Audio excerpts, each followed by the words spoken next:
Hello everyone, তোমাদের welcome রয়েছে Dooars academy YouTube চ্যানেলে। তো আমরা চলে এসেছি একটি নতুন ক্লাসের সাথে। আজকে ক্লাস আমরা স্টার্ট করি। আজকের গদ্যাংশ হচ্ছে, আমাদের সমুদ্র যাত্রা খুব সফল ছিল, তবে আমি পাঠককে এই যাত্রার দিনলিপি বিরক্ত না। তো এখানে সমুদ্র যাত্রার কথা বলা হয়। তো এখানে তাদের যারা রয়েছে এই গদ্যাংশে, তাদের সমুদ্র যাত্রা কি ছিল? সফল ছিল। তবে আমি মানে যে লেখক তিনি বলছেন পাঠককে এই যাত্রার দিনলিপি। তো পাঠক মানে যারা এখন পড়ছি এই গদ্যাংশটা, যেমন আমি বা তোমরা। তো এই পাঠকদের এই যাত্রার দিনলিপি মানে কি কি হয়েছে এই যাত্রার মধ্যে তা পড়িয়ে বা ডায়েরি পড়িয়ে বিরক্ত করব না। ক্যাপ্টেন এক দুটি বন্দরে জাহাজ থামিয়ে তাজা জল ও রসদের জন্য তার নৌকা পাঠিয়েছিলেন। যে ক্যাপ্টেনকে ক্যাপ্টেন হচ্ছে যে জাহাজে সব পরিচালনা করে থাকেন, তাকে আমরা ক্যাপ্টেন বলে থাকি। ক্যাপ্টেন এক বা দুটি বন্দরে জাহাজ থামিয়ে তাজা জল এবং রসদ মানে যে আম, খাবার জিনিসপত্র যেসব মালপত্র হয় তা নেওয়ার জন্য তার নৌকো পাঠিয়েছিলেন। কিন্তু আমি জাহাজ থেকে বের হইনি যতক্ষণ না আমার টাউন্স এ পৌঁছালাম, যা ছিল ৩ জুন ১৭০৬ সাল, আমার পালানোর প্রায় ৯ মাস পর। তো এখানে যে লেখক ছিলেন তিনি বলছেন যে যখন যে জাহাজটি ক্যাপ্টেন এক দুটি বন্দরে থামিয়েছিলেন, তখন তিনি সেখান থেকে নামেননি যতক্ষণ না তাদের জাহাজটা ডাউন্সে পৌঁছায়নি। আর সেই দিনটা কি ছিল? ৩রা জানুয়ারি ৩রা জুন ১৭০৬ সাল।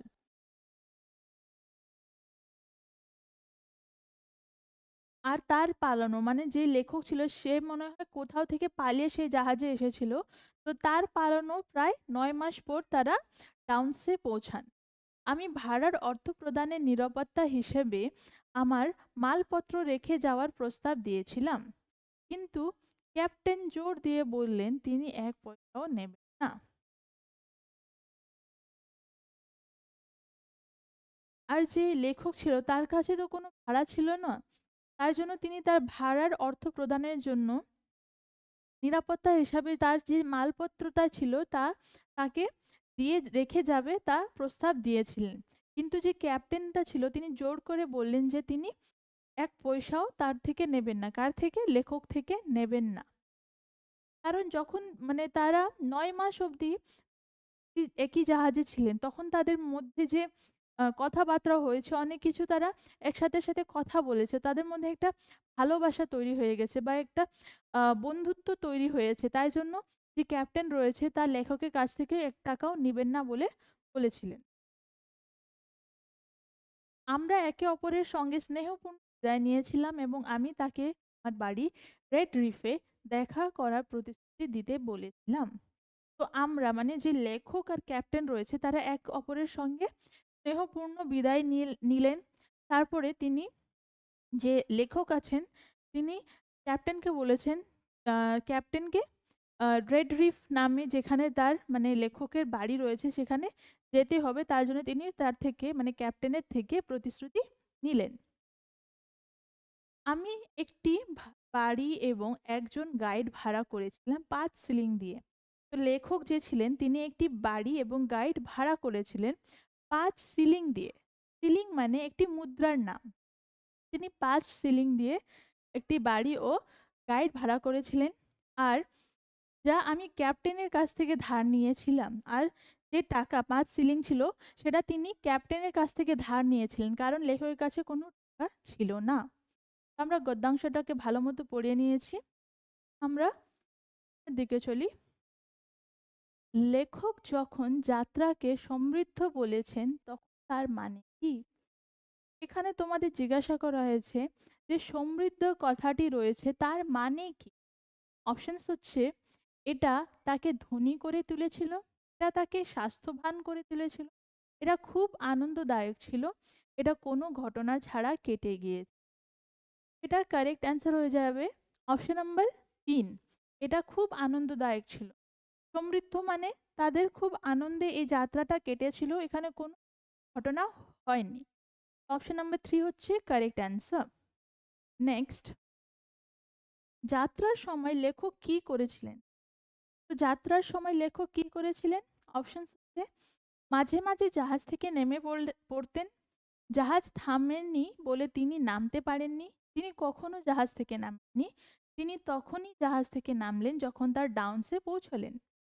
তো আমরা গদ্যাংশে একটু আগে পড়লাম যে যাত্রার সময় লেখক তখনই জাহাজ থেকে নামলেন যখন তারা ডাউনসে পৌঁছ।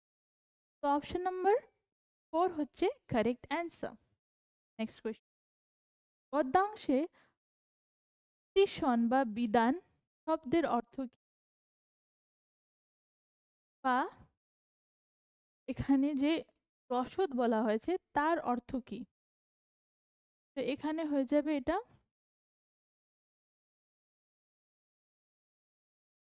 রসদ শব্দের অর্থ কি? অপশন হচ্ছে প্রধানত খাদ্য, প্রধানত নিরাপত্তা, টাকা, বা প্রধানত অস্ত্র শস্ত্র। তো রসদ মানে হচ্ছে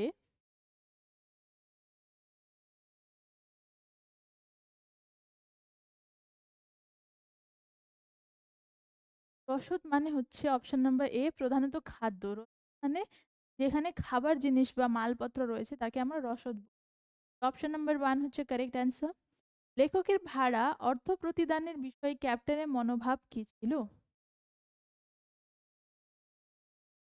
তো যখন লেখক তার ভাড়া অর্থ প্রদানের জন্য ক্যাপ্টেনকে তার যে মালপত্র রয়েছে তা দিবে বলে বলেছিলেন, তখন ক্যাপ্টেনের মনোভাব কি ছিল, কি প্রতিক্রিয়া করেছিলেন? অপশনস হচ্ছে তিনি মালপত্র নিরাপত্তা হিসাবে রেখে দিয়েছিলেন, তিনি কোনো টাকা নিতে অস্বীকার করেছিলেন, কেবলমাত্র 1 পয়সা পেলেও আপত্তি করেছিলেন, তিনি টাকা গ্রহণ করেছিলেন।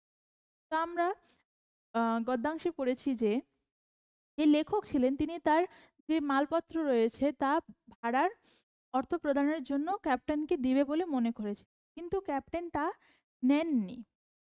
এটা কারেক্ট অ্যান্সার হয়ে যাবে অপশন নাম্বার 2, তিনি মানে ক্যাপ্টেন কোনো টাকা নিতে অস্বীকার করেছিলেন। Option number 2 is the correct answer.